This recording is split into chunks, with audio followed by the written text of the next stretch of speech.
इंकलाब जिंदाबाद, इंकलाब जिंदाबाद। तमाम तरह के सवाल खड़े हो रहे हैं कि अगर जो वार्ता होने वाली है उसमें अगर फिर से सरकार के और किसानों के बीच बातचीत नहीं बनी तो वो जो कमेटी सुप्रीम कोर्ट ने बनाई है उसके पास क्या किसान बात करने जाएंगे? तारीख पे तारीख क्यों, वार्ता पे वार्ता क्यों? सवाल उठता है पूरे जहन, पूरे देश को नहीं विदेशों को भी हो रहा है। पीड़ित सुप्रीम कोर्ट में जाना चाहिए। कोर्ट में किसको जाना चाहिए?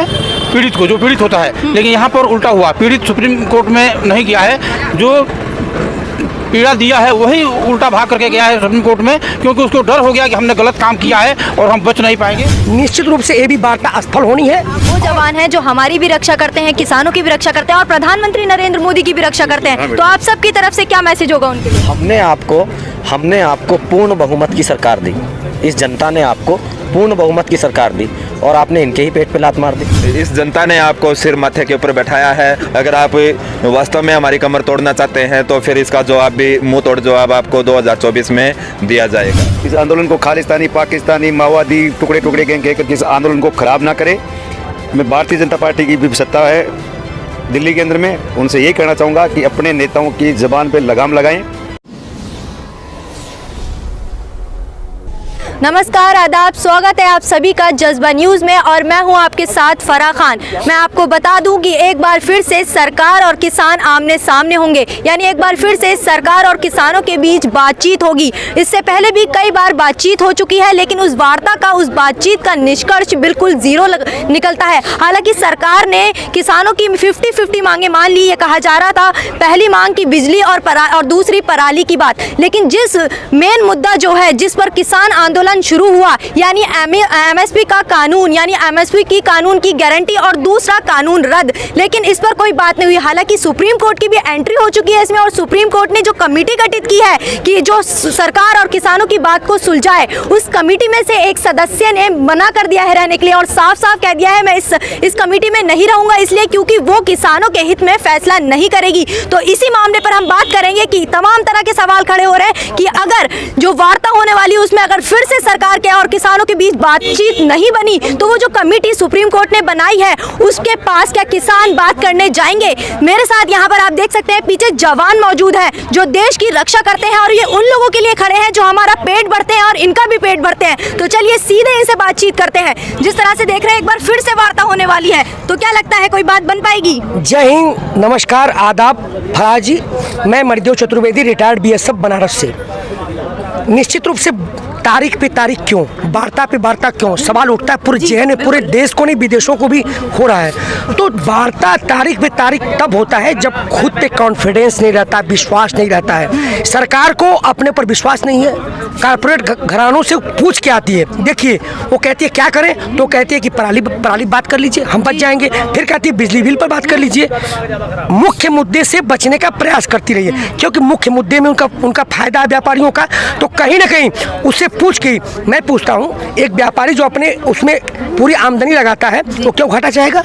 आज व्यापारी जो है, कारपोरेट घराना क्यों नुकसान चाहेगा? निश्चित रूप से ये भी वार्ता असफल होनी है और ये कारपोरेट बनाम पेट की लड़ाई है और ये समिति जो वो भी कहीं ना कहीं उस घेरे दायरे में आ रही है। Next question. जैसे आप कह रहे हैं कि निश्चित तौर पर ये वार्ता फिर से असफल रहने वाली है, तो क्या लगता है वार्ता असफल रहेगी तो जो दूसरा रास्ता है सुप्रीम कोर्ट ने जो दिया है, कमेटी जो गठित की है, तो क्या उसके पास किसान जाएंगे?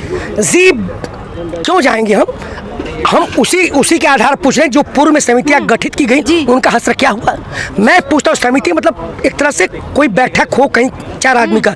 तो मैं पूछना चाहता हूँ कि अध्यादेश सरकार का पावर है, लेकिन किन स्थितियों परिस्थितियों में लाया जाता है? ऐसा कौन सा देश में आपात स्थिति आई थी कि रात को अब गलियारे में, रात के अंधेरे में लेके आए? आपने किसी संबंधित किसानों से, नेताओं से, प्रोफेसरों से, कृषि वैज्ञानिकों से चर्चा आपने की? आपने कैसे कर दिया?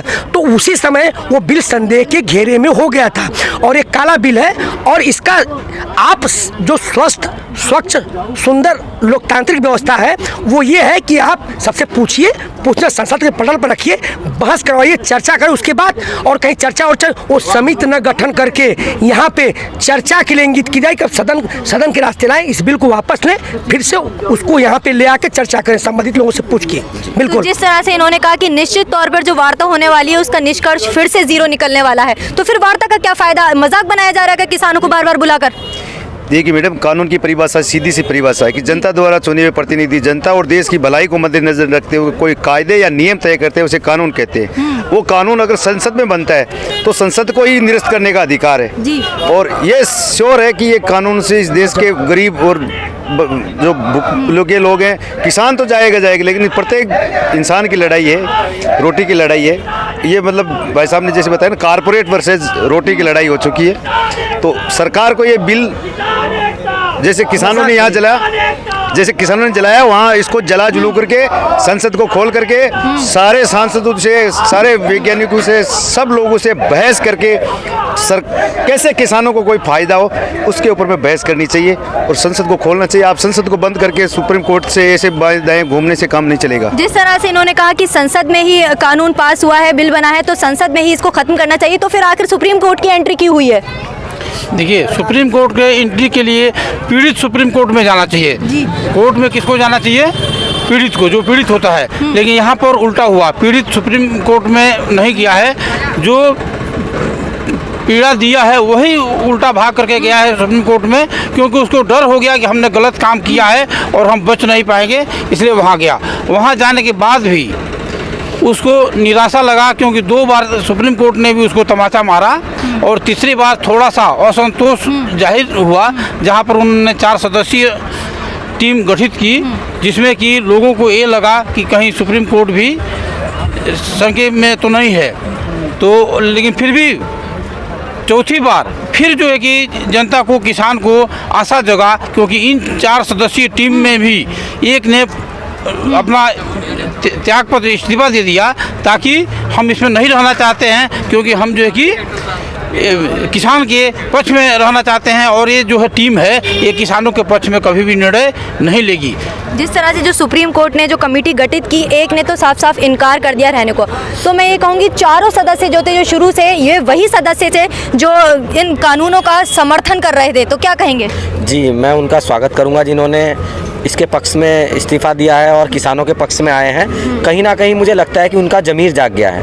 अच्छा। और अब जो ज़मीर जगाने की बारी है वो सरकार की है। सरकार को उनसे सीख लेनी चाहिए और ये उनका इस कमेटी से हटना, मैं तो ये मानूंगा कि सरकार के मुंह पे थप्पड़ है। तो सरकार को इस थप्पड़ से थोड़ी अकल आए और उसको सोचना चाहिए। ये तीनों कृषि कानून वापस हों, न्यूनतम समर्थन मूल्य पे कानून बने और इससे नीचे कुछ भी संभव नहीं है, और जल्दी से जल्दी इसका निस्तारण करें, ताकि जो किसान है वो खेत में ही अच्छा लगता है और जो जवान है वो बॉर्डर पे अच्छा लगता है, तो वो साकार होना चाहिए। अगर बात नहीं बन पाई फिर से जो वार्ता होने वाली, जैसे कि आप लोगों ने साफ कर दिया है कि वार्ता में बात तो बिल्कुल ही नहीं बनने की, लेकिन 1% अगर बात बनती है और अगर नहीं भी बनती, अगर नहीं बनी तो अगला कदम क्या होगा? जी, लगातार आंदोलन जारी रहेगा जब तक सरकार को मानना ही पड़ेगा, क्योंकि ये किसानों की लड़ाई नहीं है, ये लड़ाई है हर उस आदमी की, उस गरीब की जो अन्न खाता है, चाहे वो अमीर है गरीब है। लेकिन गरीब के लिए इस कानून से बहुत बड़ी दिक्कतें आने वाली हैं, क्योंकि सारा का सारा अन्न जो पैदा किया जाता है वो सारा का सारा कारपोरेट को चला जाएगा और कारपोरेट उसको अपने मन माने दामों में बेचेगा, जिससे देश के अंदर भूखमरी बढ़ेगी, अराजकता आएगी, क्राइम बढ़ेगा, भ्रष्टाचार बढ़ेगा और देश के अंदर गृह युद्ध की स्थिति है जो वो उत्पन्न होगी। तो किसान अपने आप के लिए कम बैठा है, देश को बचाने के लिए बैठा है। जिस तरह से आप देख रहे हैं, जब से ये आंदोलन शुरू हुआ है लगभग 60 से ज़्यादा किसानों ने शहादत दे दी है और एक बार भी प्रधानमंत्री नरेंद्र मोदी के मुंह से एक शब्द नहीं निकला। बड़े बड़े कॉरपोरेट घरानों के पास वो चले जाते हैं, लेकिन जो हमारे जवान रक्षा करते हैं और जो किसान हमारा पेट भरते हैं, उनकी शहादत के लिए शब्द नहीं निकला, तो क्या कहेंगे? जी, ये बहुत ही दुर्भाग्यपूर्ण बात है। प्रधानमंत्री जी को अमेरिका में बैठे जो अभी दंगे हुए हैं, वहाँ पे कुछ 15-17 आंदोलनकारी वगैरह मारे गए सिविल आदमी, वो दिखाई देते हैं, लेकिन देश का जो किसान है, मजदूर है, जवान है, वो दिखाई नहीं देता। ये सरकार राष्ट्रवाद के नाम पर आई है, लोगों ने राष्ट्रवाद के नाम पर वोट दिया है, लेकिन आज इसी सरकार में इस सरकार ने यह भी आने से पहले कहा था कि एक सिर के बदले में 10 सिर लेके आएंगे, लेकिन आज 4 डेड बॉडी हमारे जवानों की लगातार बॉर्डर से आ रही हैं। और जितने शहीद इस सरकार में हुए हैं उतना इस सरकार ने सभी आंकड़े पार कर दिए हैं। मजदूरों किसानों के आंकड़े तो इन्होंने दिखाना बंद ही कर दिया है। और कोरोना काल के अंदर जिस तरीके से हमारे मजदूरों को 1500 किलोमीटर पैदल चलना पड़ा, वो बहुत ही दुर्भाग्यपूर्ण बात है। हमें इतनी ये आशा नहीं थी कि ये सरकार इस तरीके से जनता के साथ में विश्वासघात करेगी। जी, मैं आप सभी से एक आखिरी सवाल और पूछना चाहूँगी कि आप जवानों की तरफ से, आप वो जवान हैं जो हमारी भी रक्षा करते हैं, किसानों की भी रक्षा करते हैं और प्रधानमंत्री नरेंद्र मोदी की भी रक्षा करते हैं, तो आप सबकी तरफ से क्या मैसेज होगा उनके लिए? बिल्कुल, जो असली भारतीय लोकतंत्र यहाँ बैठा हुआ है उसकी आवाज़ सुने। सुप्रीम कोर्ट ने सुना दिया, उनकी समिति ने सुना दिया, सारी चीज़ों ने। तो जो रोते बिलखते बच्चे हैं आज पेट के लिए, इस देश को जो 70% किसान हैं, इस देश की रक्षा करते हैं, कृषि प्रधान देश है, उनकी आवाज़ को सुने। अभी भी वो जो है इस काले बिल कानून जो है उसको वापस लें और सब अपने घर जाएं। यही मैं सरकार को मैसेज देना चाहता हूँ। जी, हमने आपको पूर्ण बहुमत की सरकार दी, इस जनता ने आपको पूर्ण बहुमत की सरकार दी और आपने इनके ही पेट पे लात मार दी। तो मैं तो यही कहना चाहूँगा। मैं सरकार से ये बताना चाहता हूँ कि 3 तरीके हैं। 3 तरीके से ये जो है कि आंदोलन ख़त्म हो सकता है। सबसे जल्द ख़त्म करना है तो तीनों बिलों को वापस ले, एमएसपी निर्धारण और उससे कम रेट पर लेने वालों की सज़ा का प्रावधान। उसके बाद दोबारा करना, अगर जो इस पर नहीं करती है, उसको विश्वास नहीं है कि ज़्यादा लोग उसके फेवर में है, तो मध्यावधि चुनाव कराए और जो है कि देख ले किसका, अगर जो मध्यावधि चुनाव के अंदर अपना घोषणा पत्र में यही रखे और फिर देखे उसको, अगर जो जीत जाती है तो लागू कर दे। उसके बाद अगर जो उसको संतोष हो रहा है तो 3 साल के लिए, जैसे अभी रोका गया है, 3 साल के लिए रोक ले और 2024 में चुनाव कराए, आराम से चुनाव कराए और तसल्ली से देखे। और फिर भी वो जीत जाती है तो इसमें कोई भी दोबारा आंदोलन में नहीं बैठेगा, वो अपना मान लेगा कि ये सही है। और नहीं तो नहीं जीतते हैं तो हमेशा के लिए उनको दोबारा चुनाव में भी नहीं लड़ना चाहिए। जी, जी, मैं यही कहना चाहूँगा प्रधानमंत्री जी को कि अभी भी कुछ नहीं बिगड़ा है। आप जवान भी आपका है, किसान भी आपका है, मजदूर भी आपके हैं, ये देश की जनता भी आपकी है और इस जनता ने आपको सिर माथे के ऊपर बैठाया है। हम आपको दोबारा फिर बैठाएंगे अगर आप हमारे पक्ष में रहेंगे। अगर आप वास्तव में हमारी कमर तोड़ना चाहते हैं तो फिर इसका जवाब भी मुंह तोड़ जवाब आपको 2024 में दिया जाएगा। सरकार को यही संदेश देना चाहिए कि जो किसान आंदोलन के ऊपर में बार बार जो बदनामी के छींटे डाल रहे हैं जो पार्टी के लोग बैठे बैठे, वो डालना बंद करे। इस देश का प्रत्येक 140 करोड़ जो भारतीय वो हमारे नागरिक हैं। इस आंदोलन को खालिस्तानी, पाकिस्तानी, माओवादी, टुकड़े टुकड़े गैंग कह करके इस आंदोलन को ख़राब ना करे। मैं भारतीय जनता पार्टी की भी सत्ता है दिल्ली के अंदर में, उनसे यही कहना चाहूँगा कि अपने नेताओं की ज़बान पे लगाम लगाएं और आपको जनता ने एक अच्छा सुशासन देने के लिए चुना था, तो आप अपने नेताओं को बैठा करके समझाएं और इस आंदोलन के ऊपर में जो छींटाकशी कर रहे हैं, बयानबाजी कर रहे हैं गलत, उनको रोकें।